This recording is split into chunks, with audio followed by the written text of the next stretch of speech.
An armed domestic violence suspect has been shot and killed after pointing a firearm at Toledo police officers just after midnight on December 5th.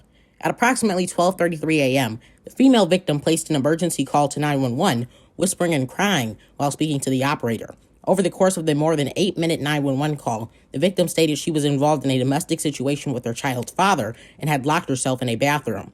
The victim said that the suspect was intoxicated, had caused injury to her head, and continued to threaten her. 4 Toledo police officers arrived to the victim's location at 630 Leach Avenue at approximately 12:51 a.m. The officers could hear the suspect yelling at the victim as they knocked on the door. The officers instructed the suspect to open the door. From outside, the officers could hear the suspect continue to make homicidal and suicidal statements. Fearing for the woman's safety, officers forced entry into the location and announced themselves as police officers. The suspect came down the stairs making suicidal statements while holding a gun and pointing it at officers. At least one officer fired at the suspect, ending the threat.